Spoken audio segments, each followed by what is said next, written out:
Welcome everybody to this GOA Ask Me Anything webinar with some of the members of our student program team and some of our faculty here. My name is Jason Cummings. I'm the Director of Student Programs with GOA. Here with us today are Kelsey Hall, who is our Associate Director of School Engagement, who has put all of this together. Emily Hamlin, our Associate Director of Students and Schools, and then three of our faculty members who teach or have taught various psychology courses with GOA and can speak to that aspect of their work, but also who have roles related to health and wellness at their schools. And I'll let them introduce themselves and give a little more context about their schools and what they do for work there and how their schools are weathering the whole situation with COVID-19. A few logistical notes before we get started here.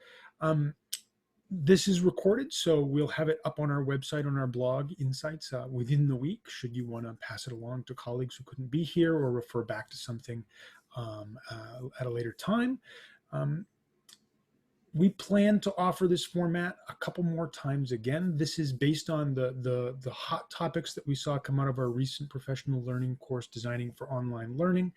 And just note that there will be upcoming emails coming around an Ask Me Anything session for elementary and lower school educators in particular, for STEM educators in particular, and then a broader conversation about the balance between synchronous and asynchronous learning online, which is a question that we're getting quite a lot of. Some logistics around features here and the way we'll run this. The Q&A element here in the webinar is open, and we encourage you to submit questions as we go. We'll start with some questions that were pre-submitted when you all registered and then move to those later in the session. The chat feature has been disabled just to avoid confusions. That way, if you submit questions, there's one place to submit it, and Kelsey will be looking those over here and will take over moderating when we get a little further along. And so with that, I'd like to give each of our panelists about a minute or so to introduce themselves, say where they work, what it is they do, and we'll move on from there. Lauren, you want to start? Hi, my name is Lauren Gaiman, and I'm the head of the counseling department at Metairie Park Country Day School in Metairie, Louisiana. I actually live in New Orleans. I, along with teaching with GOA, I teach intro to psychology to seniors at Country Day. And so one of the main things that we're navigating right now is the grief of the senior year. So I'm sure we'll speak more about that today. With GOA, I've had the opportunity to teach the Intro to Psychology course along with the Positive Psychology course, which I'm currently teaching. And along with this, I also have a very small private practice where I work with teenagers. And one of my biggest challenges right now is learning how to conduct therapy over Zoom. It has a lot of challenges, but learning to make it work just like our students are learning to navigate online learning. I am also the parent of a 12 and 15-year-old. So that online schooling is really something that we are working through daily, and on a Monday, it's like we start all over again, but I'm glad to be here today, so thank you. Jacob. Hi, I'm Jacob Crowder. I'm the Director of Student Counseling at Brookstone School in Columbus, Georgia.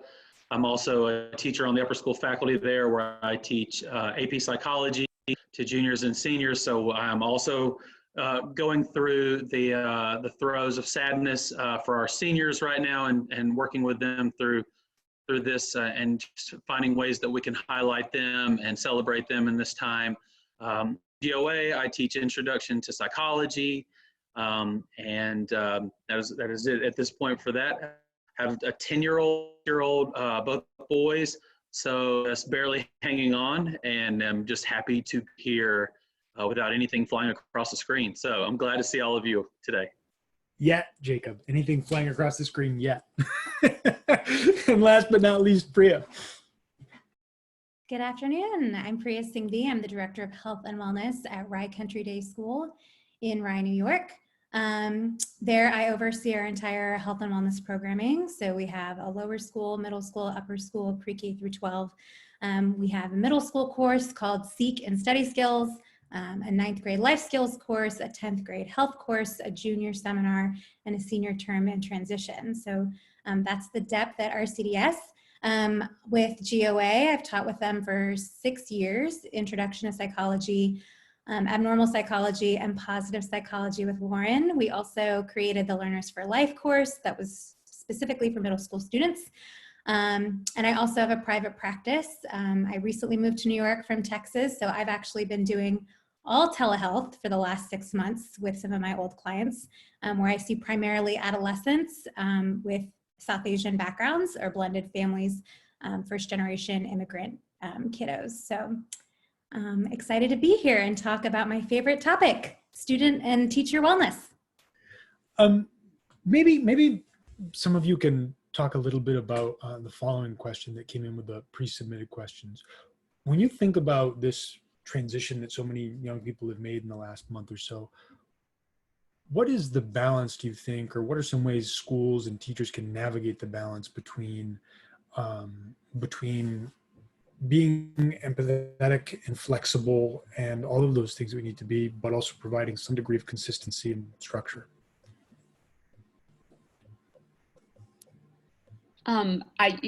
That consistency and structure is what's going to save us all in this. And I think one of the important things for us as adults to realize is that the teenagers and the children we teach may not recognize that. We don't, and that wouldn't be necessarily developmentally appropriate for them to recognize that. So I do believe in the first weeks of this, I noticed a resistance on behalf of students in the sense that I was getting this feedback from our student body saying, oh, it's so much more work. This is so hard. This is so much more work. And then I would talk to the teachers and the teachers would say, I promise it's not. I know my expectations, I think, are pretty real, right on about what we can expect them to accomplish right now. And I think what was going on there was that they were speaking to us about how this was feeling. They weren't necessarily in a logical mindset about this whole experience. They were telling us what it felt like. And until they feel heard on that, and until they've feel like we are understanding it and not dismissing it, then it is hard to go on and to create structure in learning. And so the first step, I think, is giving them a voice to it and then helping them to troubleshoot how to work within our current structure, which is so important for them. Yeah, I'll echo what Lauren said. Structure is so important right now. So even if you can offer 3 things in your lessons or in your sessions, so starting with a welcoming ritual, and that can be simply type in the chat how you're feeling right now. So to echo what Lauren said, name it to tame it. So if you can name a feeling, that's always really helpful. It brings us a sense of ease. I know when I read the Harvard Business Review article, that feeling you're all experiencing right now is grief. For me, it was such a relief. Like, we are all in anticipatory grief right now. So just naming it can be a huge piece. And then I always encourage active movement. So if you are doing synchronous learning, the 30-90-10 rule is always great. So every 30 minutes, take 90 seconds to move 10 feet. So I do that when I present to adults and when I do my classes with children. So that's a nice middle piece to your structure. And then while this is a really tough time, we want to try to offer optimistic closing. So maybe something that you're looking forward to this week. What's one thing that you're grateful for? I just did this with our faculty on Friday. We were all in our Zoom boxes and I said, look at one person out of the 200 and just sort of take a second to think about what you're grateful for about that person. And it really shifted the entire room, I think. So to get back to your question, Jason, about structure, those 3 things are SEL strategies that Meena Srinivasan has done with her great SEL work. So that's just a quick takeaway I would offer.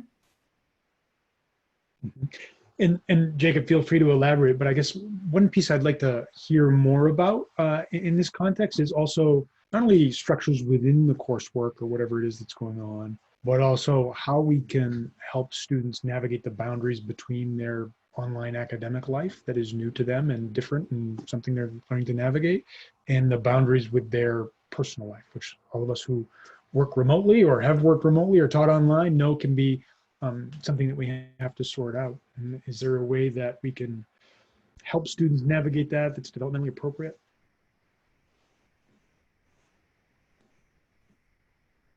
One thing that I've helped students who are struggling to find that structure and routine in their day is we've spent just, excuse me, just a couple minutes in the one morning. Well, I'll pick a random morning in the week and ask them to set up a time to Zoom with me, and we'll create a schedule, a routine that they're going to follow that day. And we talk about just how satisfying it is to psychologically pleasing to cross things off your list. And so to get in the habit of creating those, from 9 to 9:40, I'm doing period 1, but then I'm going to walk outside around my block twice before I start my assignment for period, like down to the detail, and then asking them at the end of the day to share that schedule back with me, and like, let's talk about what worked about it, what didn't. We can have these conversations over email, but I find that spending 5 minutes with a student doing this sort of dialogue, it just does not need to take long, helps them to develop patterns and routines that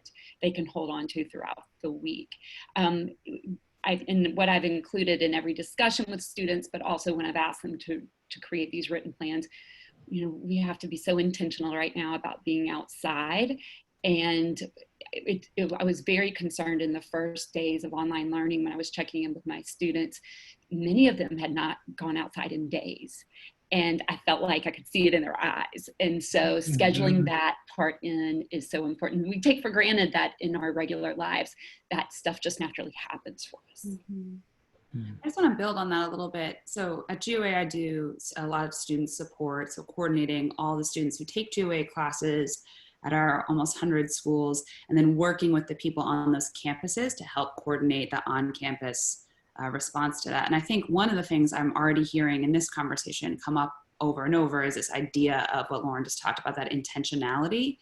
And I think if you are in the position now of shifting your practice from one that was primarily based in a classroom to one that's now based online, I think it's just an important step to consider, all of the passive ways that we used to receive information from students in the hallways, at the bus stop, in the parking lot, in the lunchroom, in your classroom at the beginning, and all the ways that we identified that students were okay or that they were ready to learn.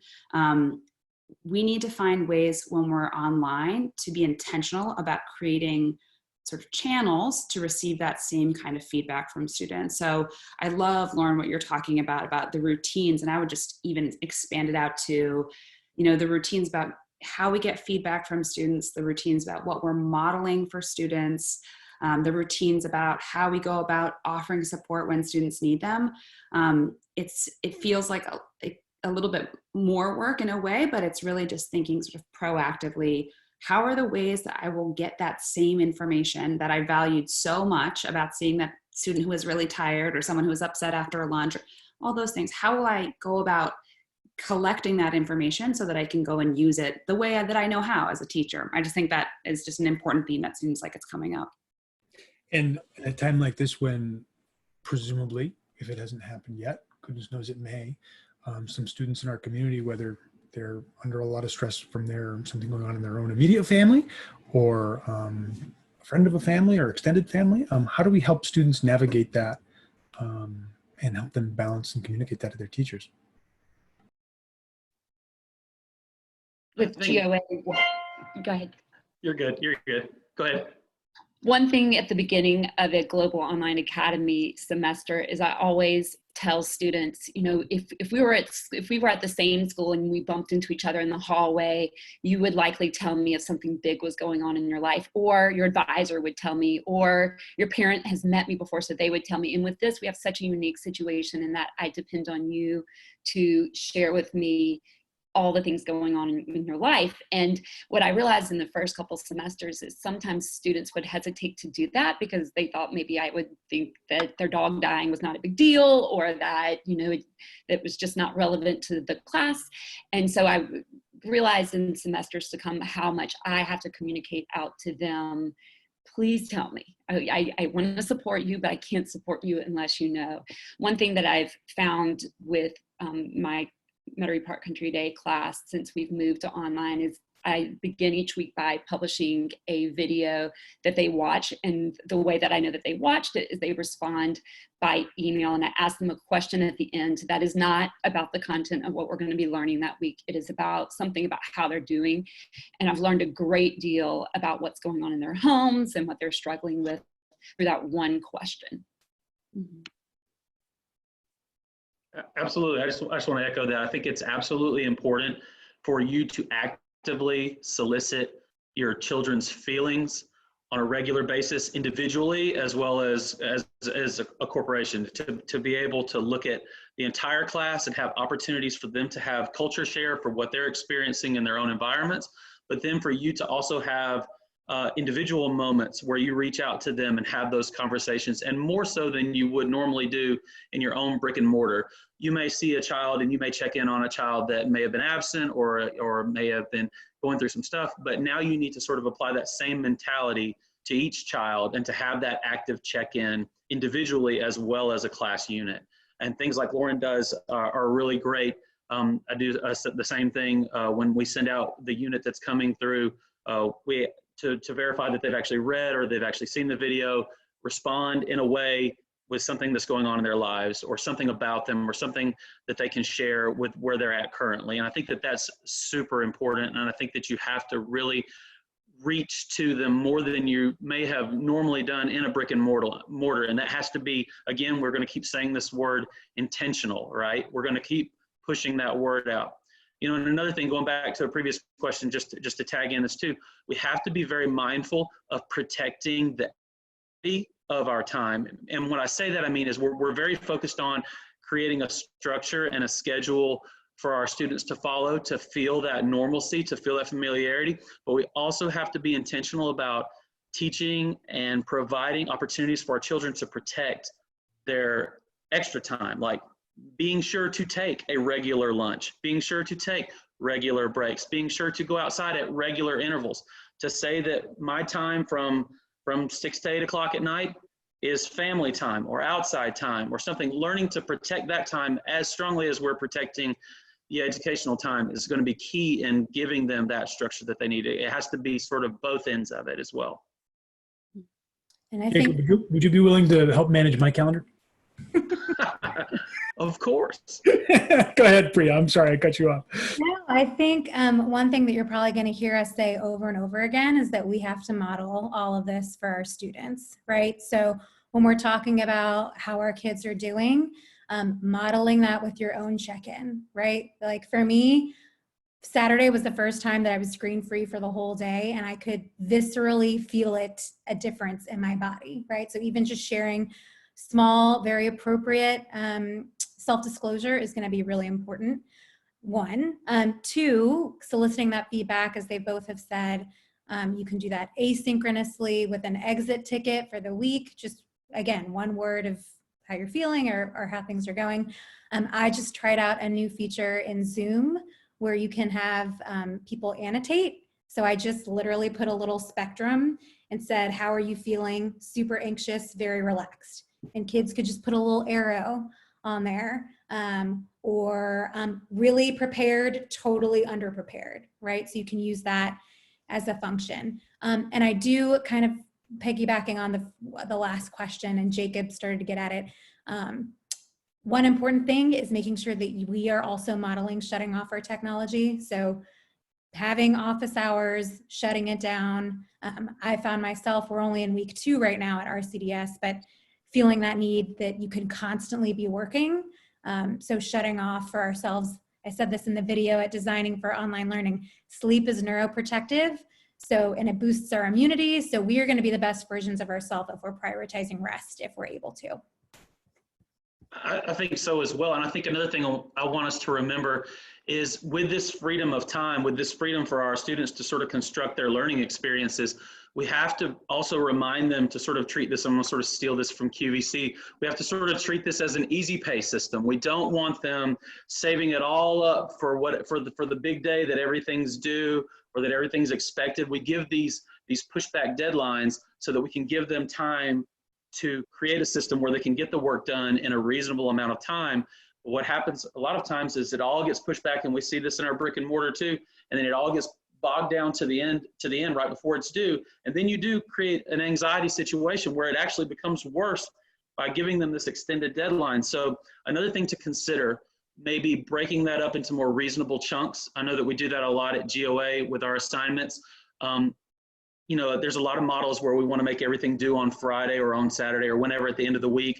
But you'll really find there's a lot of research that shows that if you have achievable, easier steps to complete throughout the week, you're bound to get a better product, and you're bound to have more buy-in throughout it than if you're just giving them a big pile and saying, give this to me at the end of the week. So making reasonable checkpoints for them, little simple payments along the way, I think is really big and important for our kids too. And just going back to the us checking in as well, you have to remember that children and adolescents from the spectrum, from whether they're 4 years old or 18-year-olds, are the biggest authenticity meters you will ever meet in your life. Somewhere we lose it as adults. But students know when you care. Students know when you are invested. Students know when you are connecting with them. They know when you're kidding with them. They know when you're angry or upset. They can sense all those things, and it irritates us because they read us so easily. But that's the thing to remember is they know when you're invested. So taking the time to just be a human being with them for a minute, you know, taking the time to step outside of everything, create the structure, but at the same time, be authentic, be a human. Let them know that you're going through it just like they are. Let them know that you're struggling too. I mean, I'm being very honest. At any point, a 10-year-old or 6-year-old could fly across the screen, and that's just reality, you know, but we're all pushing along in the same way, you know, and so it's just remembering to be authentic with your students. Don't lose that. You don't have to be this, you don't have to just be convinced I must be the brave captain and I must always put on this perfect front. They see right through that. And if anything, it irritates them more times than not. They would much rather see you be human and be alongside them, because then they understand, hey, it's okay to not have it all together. It's okay to be amiss from time to time. And so that's very important. I think that authenticity piece. I'm going to dig in for just a minute because there were a handful of questions that were pre-submitted around assessment. And Jacob started to talk a little bit about chunking and scaffolding work. Are there particular ways, either in your experience teaching for GOA or your experience now working as somebody involved with wellness at your school, and then the school at large has moved toward online learning, are there particular modes of assessment, ways of structuring that you think lead to better wellness outcomes for students? We could talk in a different conversation about the pure learning outcomes, but are there ways of approaching assessment online that you find help to calm students' anxiety, help them feel like it's doable and achievable? Yes, I have so much to say about this. I feel like we can't talk about this right now without talking about equity. And all of our learners are in very different places. I know at least with the socioeconomic makeup and diverse makeup of my school, we have a very broad range. And Eric actually just tweeted about this in grading for equity. If you're able to, moving to pass or incomplete only as your grades. So that in these times where kids are taking care of other siblings potentially, we've got several families where parents are having to quarantine because they are healthcare workers, so kids are on their own. The best way to design equitable assessments, as you were saying, Jason, is to think about our most vulnerable populations and designing everything to that, rather than making accommodations for those kids that might be at a disadvantage. So I think if any of you have actual pull at your school with changing that, I think the most equitable way to do assessments right now is pass or incomplete only. So that way kids that aren't passing have the opportunity to do that later on. So I'm very passionate about equity, and I think if you're looking for a read, Grading for Equity is great, or you can follow that author on Twitter. And I think the other one that I've learned, yes, there you go, Jason, thank you. I think the other one that I have learned from GOA is like do away with your traditional assessments. Move from paperwork to playlists, as GOA always says, right? Things that are collaborative, communal. People at my school are asking, well, what about honor issues and cheating? Well, you can't cheat if it's collaborative, right? If you're just talking about what are ways that this is showing up in your community and it's not a multiple choice test. I think we have some real opportunity to really rethink the way that we're doing assessment right now. Amidst a very turbulent time, there could possibly be something good that comes from this. So I think equity and thinking about that for all of our most vulnerable learners. Priya, there's a question here in particular about how, from a person who has a role at their school similar to what you do, about with the equity lens on what should a person be looking for in students' engagement in their courses to know if and when and how an intervention might be appropriate or a conversation. What are the red flags you'd be looking for in particular if you were scanning the landscape of your school's online learning for questions around equity? Yeah, I think, again, the first is try to design and frame your lessons thinking about the most vulnerable populations to begin with. And I'm sure everyone, especially Emily, probably can talk about red flags, but obviously any kid that goes silent is one that you want to reach out to. I saw someone, John, I think, that wrote in the chat, what's the best way to contact students who are lagging behind? And I love GOA's student support protocol. That starts off, you start off with something warm and engaging, right? And compassionate, and then move into, you know, I've missed your voice, I've missed your smile, I've missed your jokes in class, and then being really actionable. So red flags, I think, obviously if a student goes silent, if you're lucky enough to have counselors, grade level deans, directors of equity and inclusion or public purpose, make sure that that entire student support team is coordinated. We're really trying at our school to make sure that each person that's in a student support role has a cluster of kids that they're looking at consistently. Advisors are a great person to look towards that in schools if you have the luxury of having an advisory program. And part of that is really training your advisors to know what to look for. So those might be some red flags. Yeah, I'd also think about, you know, all the things that many of our schools do to sort of to mitigate inequities in a sense, like the services we provide, the devices, the access to Wi-Fi, things like that, that, you know, when our students arrive on our campuses, we may not know the vast variety of circumstances that they arrived on our campuses from. I think just remembering that all of the wonderful things that your school may have been able to provide to support students may not be there for them now. And like people have been mentioning this whole conversation, the role of the student may be shifting from student and now it's primary caregiver for younger siblings, or perhaps they don't have stable access to Wi-Fi. Perhaps they don't have a device to call their own. They're sharing it with, like, if you can just sort of think about all the ways, maybe there were students on your campus who were already getting additional support and regularly brought up in faculty meetings because adults on campus were the primary ones helping them structure their time. Thinking with your teams about all the ways that those supports may not be there, and then doing, I think, what Priya has said here very clearly, which is to design assessments and design support aimed at working for all students starting there from that place. One thing that I've been thinking about in reconsidering assessments during this time is that what I keep hearing from students over and over right now is they're suffering from just loneliness. Loneliness is the word that I keep hearing over and over and over again. So perhaps there's a way for assessments to help cure the problem of loneliness. Can we have students working together in groups to navigate assessments so that they're challenging each other, working collectively on solving a problem? Can we have them going and teaching something that they're learning to their parents and recording it and having the parents reflect back what they're hearing from the kids? Is there a way that we can build community around assessment? Because there are going to be some holes later. But we're all in that together, right? And we're going to figure out later, we'll assess what the holes are and we'll begin the next school year filling those in. But for now, I think the most valuable thing we can do is keep them stimulated, keep them critically thinking, let them believe that they can be problem solvers of the world's problems. Mm-hmm.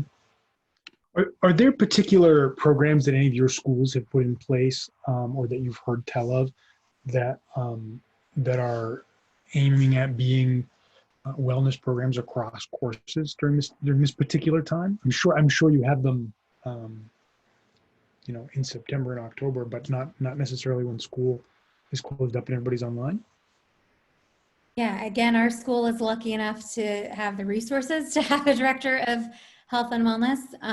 So tons. The first thing that I did was really train advisors on what synchronous and asynchronous is going to look like. Created a template. I don't know how to drop that in the chat, but it's a shareable Google Doc. That's a template of what I wanted their home pages to look like. And then very specific questions that they asked in their Zoom one-on-one meetings that I actually took from my course that I did with GOA. So that's one piece. That was because that was the first synchronous interaction that kids were going to get with an adult from our school. And we're doing stuff daily. So I just put out to our community, I said, is there a 15-minute synchronous thing that you want to do on Zoom for our kids? And the response was overwhelming. Today, right before this, we did a marketing and media class from our head of marketing. Tomorrow is going to be a pre-K through 12 baking challenge. Wednesday, I'm leading a meditation. Thursday, we're doing Kahoot in sports. So I was truly blown away, and I'm so grateful to our faculty and staff. You just put a call out, and then we just put it all on one sheet that went to families that said, if you're available, join in on this call. That's great. And any other sort of community spaces or extracurricular connections like that going on that we know of? Our middle school faculty have put together what we call a wellness wall, and it's literally a graph of ideas in a Google Doc, and teachers are just constantly adding to it. And then at various points along the week, we're asking students to grab one of the ideas, to do it with their family, or if some of them they can do on a Zoom with friends, and then to report back. But the idea is to just keep building our resources for self-care. We're going into spring break next week, and we're worried about our students for, what spring break is going to feel like. We worry about them feeling isolated during that time. And so our plan is to keep that wellness wall strong and just growing and having our students access it throughout the break as well as a way to stay connected. Mm-hmm. We've done something similar. We've created within our counseling department Google Classrooms for all of the middle school and upper school and the lower school where parents and students can join. We asked all of our students to join those where they'll participate in different wellness activities as a group, as individuals. Our upper school and middle school advising groups are still being asked to meet synchronously. So they're getting together and just having check-ins and just having personal time with their advisor that they would have normally had each day and each week. So we're doing that. We're even doing little things, just little things that a school itself can provide. We still have morning announcements every day. And our morning announcements are delivered by different seniors who do a video response that goes out to all of the students. And on Friday, we still have, we usually do a Friday trivia where you email in an answer from an advising group, and that group gets donuts. Now, we're not able to give anybody donuts, but we're still having Friday trivia, and people are asked the two requirements are you have to send a video in, and you have to be wearing Brookstone Spirit wear because that's what we wear on Fridays. So little things like that. And to sound even wackier, we have not canceled our field day. We are having an all-school virtual field day where we will be competing as advising groups, the blue and the white team, which are our school colors. And we'll be competing in a variety of socially distant athletic events. So just things to keep everybody connected, to keep everybody remembering that our school culture is still important, that we're still want everybody to understand that it's still a school family. And so those kinds of things that sound, almost a little silly on the outside are the things that matter, that show community, that show family, it shows connection.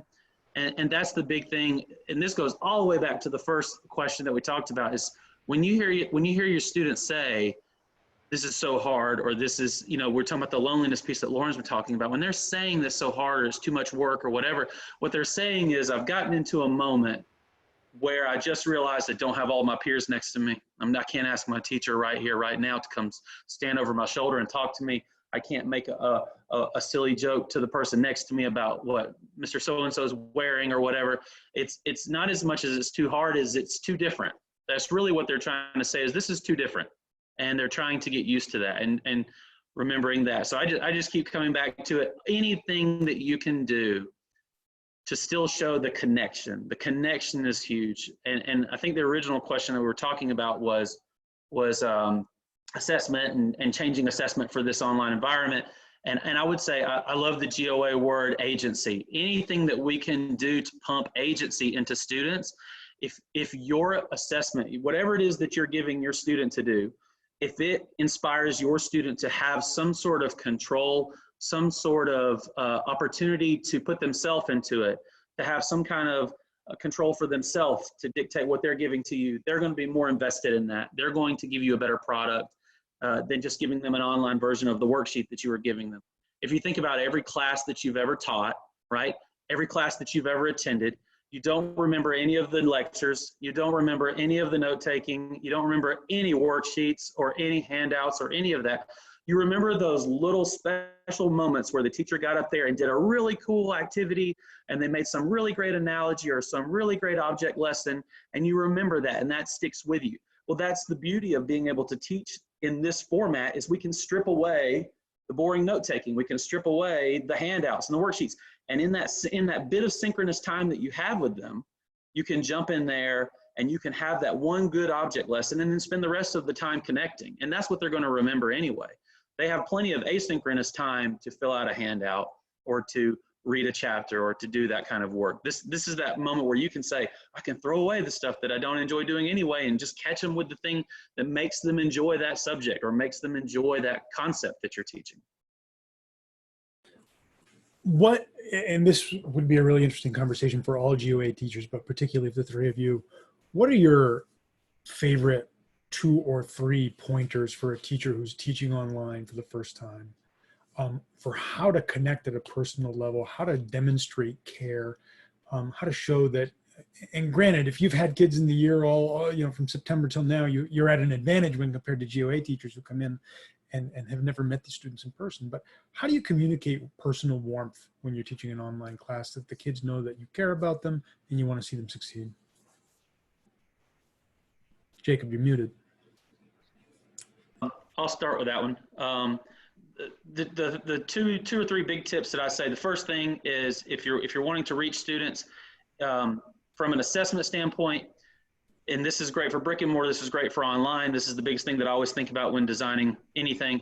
If you don't like grading it, they don't like doing it. It has to capture you just as much as it captures them. And if you can't get excited about what you're looking at, why should they? And so creating stuff that they'll actually be excited about, creating stuff that you can't actually get excited about looking at. I'm an AP teacher, so one of the joys of my life is grading free response questions. I will never give a free response question unless I have to, just because of reading countless essays. There are much better ways to assess. There are much better ways to get buy-in and agency. So that's tip 1, is if you don't enjoy grading it, why should they enjoy completing it for you? The second thing is stepping outside of the reason why you were connecting with them to begin with. And that is reaching them personally. Stopping being a teacher for a moment, stopping being a student, asking them who they are, where they're at, what's going on in their lives. From an online standpoint, I always take the time. I do this thing what I call cashing happy checks. And that's where I just go around and send people messages and just say, hey, I just want to take a minute to tell you that I think you're an amazing human being. I try to say something about somebody, and I try to ask how they're doing, if there's anything big going on in their life. And that means the world. When you think about the isolation that we're feeling right now, the loneliness, all we want to know is that someone cares and that someone's interested in where we're at. And I had a professor many years ago say a phrase to me that has stuck with me for life. And it's 3 words. It's be here now. And the fun thing about that phrase is no matter how you rearrange those 3 words, the meaning is always the same. So if you can be in that space with your students in an authentic way, reaching them, those 2 things for me will take you miles in any format, whether brick and mortar or online. So that's my 2 tips. One that comes up for me is not misinterpreting silence.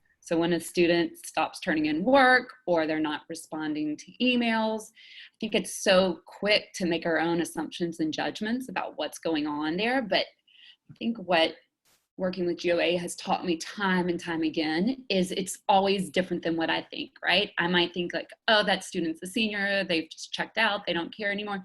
And if I can get them on Zoom and we start discussing what's going on, the silence is always different than I thought. Often they're overwhelmed and they don't know where to start, or something's going on that's making learning very difficult. And if we can work through those things and then develop a plan for getting back to it, it's amazing what can happen. Currently, it took me longer than it should have in this new online learning world to realize that I have one senior in my intro to psych class who has shown up for all of our live class discussions, hasn't missed a Zoom, but is not turning in the work. And I thought, well, this is crazy, showing up for all the instructional time and then missing out on just getting all the points. But then it hit me. I mean, you know, his basic needs aren't being met. He is showing up for connection, but until we get to the bottom of what else is going on there, it's hard for him to get it done. And so we're working on that now. I can't remember what the question was, Jason, but just to echo what Lauren said, I sort of do this mantra every morning that I remind myself, we are in a global pandemic, right? This is not normal. So most people are doing the best that they possibly can with what they've been given. And I think if we just remember that, and I tell the kids, no one wakes up in the morning wanting to be a jerk or wanting to not turn in their work, right? We are all doing the best with what we've got. So I think just having that frame of mind is really important as we navigate these next few days. I echo all of that, and I can just chime in a little bit on the student support piece. Like some of the questions pop up here in the channels as well. Two things I would think about. One is around clarity of communication and sort of proactively doing as much as you can to sort of set everyone's expectations up for, you know, what it is that you're looking for and how you will go about supporting students. So really concretely, like what behaviors or what student behaviors will then trigger a follow-up from you. And that could be a variety of things, but just so students know and families know what they can expect from you. And when you put that up there out front, it really makes it easy to come in when you do see those from a place of concern and empathy, which I think is what all these teachers have been saying this whole time, which is you lead off with, I care about you, I'm concerned about you, is everything okay, what can I do to help?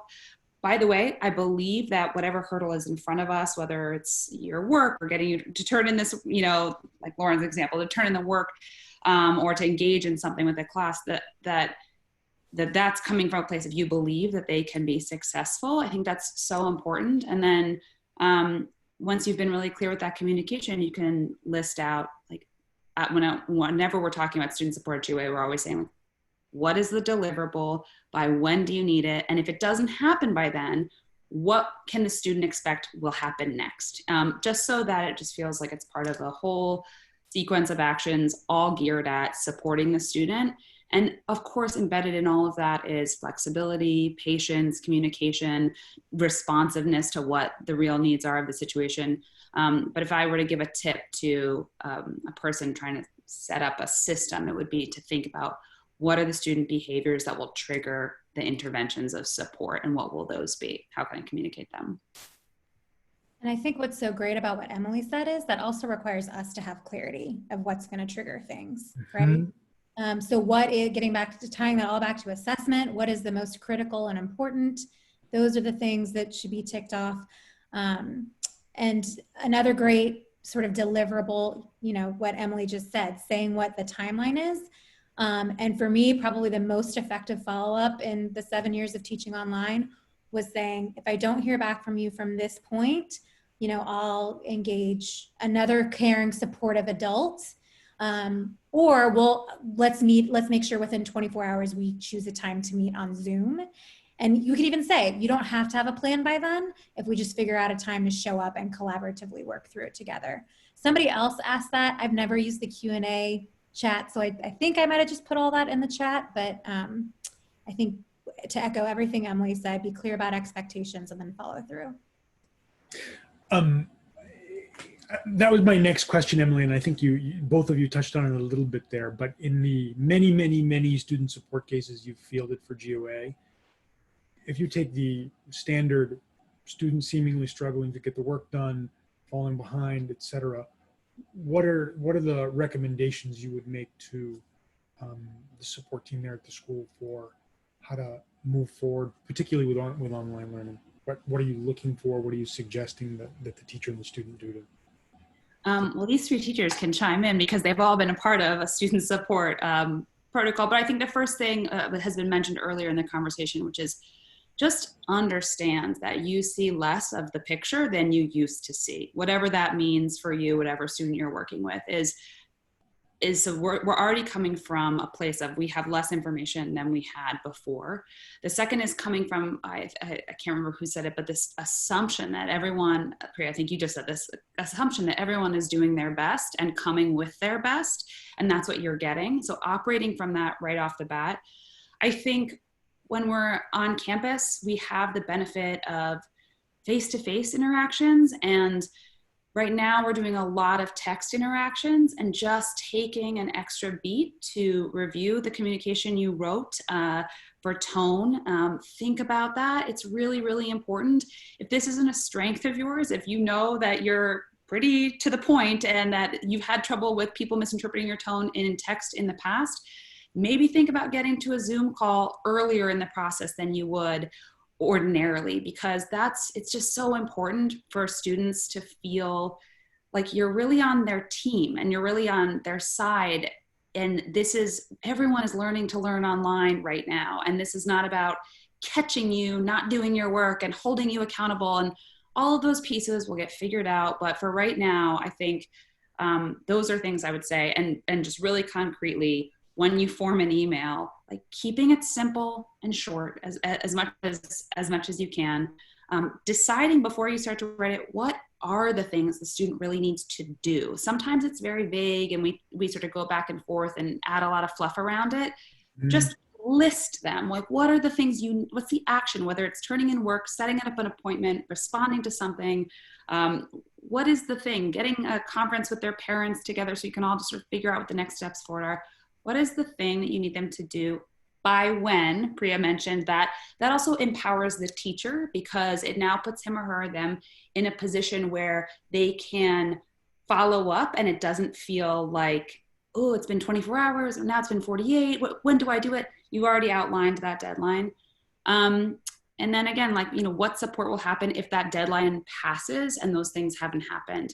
And again, coming from a point of concern, I would also recommend to schools, if they're thinking about this from a system lens, who are we involving at what level? So is it, now are we involving the advisor? Now are we involving, a grade dean or a counselor? How are we sort of elevating this to include a larger picture of folks? Anyway, that's a lot to think about. Do any of you guys have anything to add? The only thing I was going to add, and it's more an echo, is, and I will confess to being one of those people who needs to read their emails 3 or 4 times to make sure it doesn't come across the way I didn't intend. Get to that Zoom conversation sooner rather than later. An awful lot of days can go by waiting for emails to come in and then looping in another person and waiting for them to respond. Get to a conversation sooner rather than later. I think one tip to sort of go off of that, Jason, which may seem silly, add your face to your signature, because then it makes it human. So I have that on all of my email signatures, and if you can have a positive quote or something that's sort of at the core, or your school's mission, but even seeing a face with the email will help immensely. So that's just a little hack. Interesting. I think it's important to just real quick to echo that with what Susan Fine always requests of us every semester is any technology that you're using with your students, make sure that those avatars are their actual faces, and make sure that your avatars are your actual face. Just to echo that, she says that to us every semester, and it really does make a difference, and it will make a difference communicating with your students as well, as you will see a face, you will be more invested in that person as well. That's great. Kelsey, I'm not following the Q&A closely because I can't focus. That's okay. Yeah, there are a couple of questions that from our list of pre-submitted questions and one that's related on grading. So the one that's right now in the Q&A is from Kristen Glasheen, and she says, our school has gone pass fail for the fourth quarter marking period. However, we are still required to calculate a year-long course grade. Do you have suggestions for how we might give an equitable year-long course grade, knowing that some students are concerned about improving their second semester grade? There are a couple of questions on grading. So if anyone wants to take a stab at that one. So, I talked about incomplete or pass, but our school is also offering the option that anything that you submit here moving forward can only increase your grade. So there can be that piece. If your school doesn't have that as an option, I think it's a wonderful learning moment to say, here's a time where we can work on acceptance, right? About where we are right now. And right now, being well rested and balanced is the priority. Maybe that means you end up with a B-. Let's work with that rather than sort of pushing through this constant need to achieve and do better. That's just the therapist in me. I can't not say that.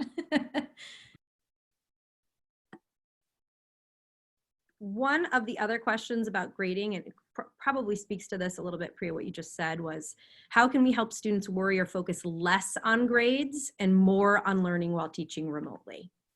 You guys have all touched on this a little bit, but if you had any. One thing, and this is always my hobby horse, but at GOA we run a competency-based program, and we try to focus our feedback as much on what the learning outcomes are and whether or not students are moving towards mastery of those, more so than the grade. It seems like a great moment to stop putting grades on individual assessments anyways, right?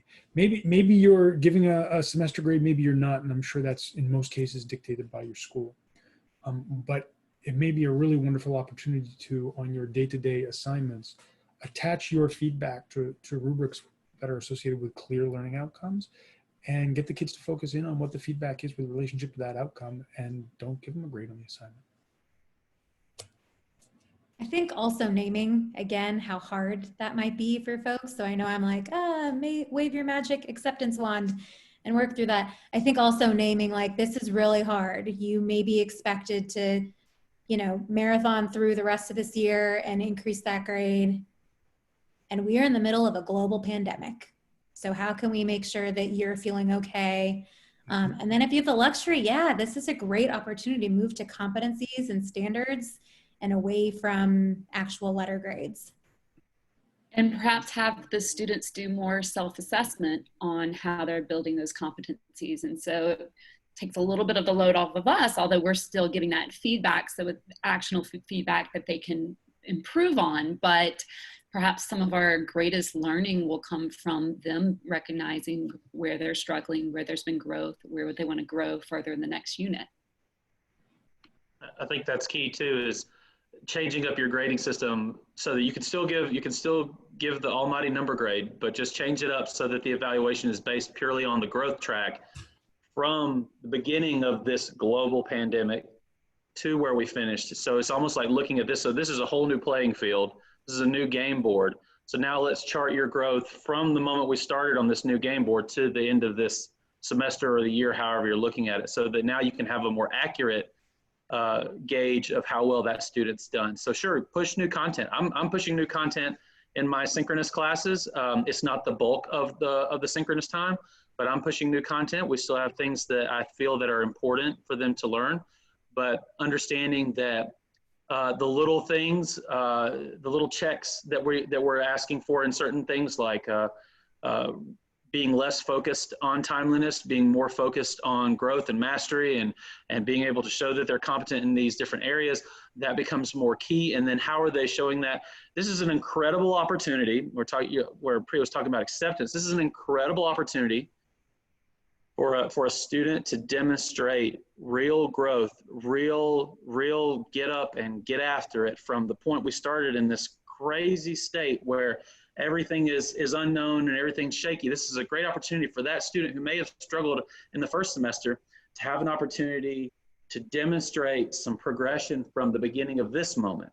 And if you tailor your assessment in a way that measures growth within this framework, not just within the semester, not just within the year, then you can still have a great grade to balance with that first semester to give them an improvement. And really, you have to ask yourself in your assessment at this point, and this is a pedagogical thing that we're always talking about, but now it really matters, is what are we really trying to understand from our students? What are you really trying to ask? Can 0 to 100 answer that question? And the answer is it really can't do as well in this environment. We really have to pare down to what we're really looking for in that student. And we can't spend as much time wondering if a student is worthy as a 77 or worthy as a 79. We have to really look more at, do they understand? Can they show mastery? Can they show competency? Those are the important things that we're looking at. So I think restructuring, not necessarily giving grades, but restructuring sort of the jumping point. It's not January, but the jumping point is right here, depending on where you are in the world, is January, February, or March, and now looking at what's the growth trend from that point. I think that's important. I'll just add really quickly too that the refrain that we are always saying at GOA is, what do you want students to know and be able to do? And so now, even though it's the middle of April or beginning of April and you weren't planning on revising everything in your curriculum, we're all doing a bit of that anyway. And so this idea that you might just hit pause button on saying, look, I've got to get through X number of minutes of US history this week, or, X number of assignments in my science class. Try and let go of that and try and just ask, like, what do I need my students to know and be able to do by the end of the week? How might they demonstrate it? And try and keep it as simple and as broad as you can. Don't get too prescriptive or too tied up in the tools they must use or the formats they must, deliver this in. That goes back to that student agency piece. Now is a really great time to invite students to show you how they meet your goals in the way that they do. The other thing I just want to plug here is that we just put out a survey on Twitter asking for schools' grading policies and how they're managing their schedules. And we've just received all that information, and we're planning to get something up on our blog in the next week to 10 days. So keep your eyes on that space for a synthesis of what other schools have reported they're doing and how they're handling it. Jason, there was one more question, and this is kind of a tough one to end with just a few minutes remaining, but it's probably should be said, and I know, Lauren, you've been working on this at your school, but one of the questions was asked, how do I support my devastated seniors during our brief Zoom meetings for those final few weeks of their high school experience? So if everybody has just a quick, it's got a couple minutes left, but I think it's important to address. I think we have to let them grieve, right? And I think we need to validate that grief, and we need to hear them out on that disappointment. But that's not enough. And then we have to help them become actionable in getting their needs met. And perhaps right now we're in the brainstorming process of what it means to get the needs met, because many of us are uncertain about what the end of the year looks like. But this is where we want to empower them to get creative, to start thinking about how they can connect as a class. And then we have to promise them that they will get that graduation they deserve. I believe every school has a responsibility to make that happen one way or the other at some point, whatever that means. But I think at our school, one of the things that we've committed to is that we are promising them that they will get the graduation. I think you've got to celebrate them every chance that you get. You think about when you were a senior and you made it to that point. At our school, I know that when we bring in a 3K class, we refer to them by their graduating class at 3 years old, right? We give them little shirts with class of whatever they're going to be at 3 years old, right? We have spent all of this time pumping them up for this moment, and now it's gone, right? In the traditional sense. So I think one of the best things that you can do if you teach seniors, or if you were involved in seniors, if you have any synchronous time with them at all in this new medium, take some of that time to celebrate them. Take some of that time to give them a bit of a stage that they might not be getting now, to talk about who they are, their accomplishments, what they're going to be doing with their future. Give them a bit of time to share with their fellow classmates, to share with you. and to talk about good things about your students. Take a moment to connect with them. I think that we've got to spend a lot of time celebrating them. I think that is just the right thing to do. It's restorative. We're not going to be able to get around the bad feelings because that's part of it. I think I agree with Lauren. You've got to let that be there. You've got to accept it. You've got to take it for what it is. Soak in it with them for a little while. But spend a lot of time celebrating your seniors. Spend time acknowledging that hard accomplishment. It's hard. That's a lot of school to make it through. You made it. Congratulations. Welcome to our world now. You know, let's bring them in and love on them. I think to just quickly wrap that up, I'm a resourcer, if you can't tell from all the links I'm putting in there. If you just Google an open letter to high school seniors, the Louisiana Teacher of the Year wrote this gorgeous letter, and our senior deans are going to write something similar to all of our senior class. And what Jacob said, highlight them, let them, you know, take over. So next week we're having our seniors do all of the read alouds across grade levels. So try to figure out ways where we can actually leverage them and unique ways virtually that you couldn't otherwise. With that, I want to say a huge warm thank you to our panelists, and thank you for everybody who was here listening in and contributing questions. This is a lot of fun, and hopefully you all took away some nice nuggets that can help support your work at your school. At GOA, we're working hard to put out as many resources that will be useful to your communities as we can in what we know is a difficult time. So do feel free to have a look at our website, globalonlineacademy.org/COVID-19, or to have a look at our Twitter account at GOA Learning. And we're, over the last number of weeks, and I'm sure weeks going forward, sharing as much as we can, trying to help out in any way we can. So stay tuned for upcoming Ask Me Anything webinars on the topics I mentioned earlier. And thank you for being here. Thanks, everyone. Thank you all.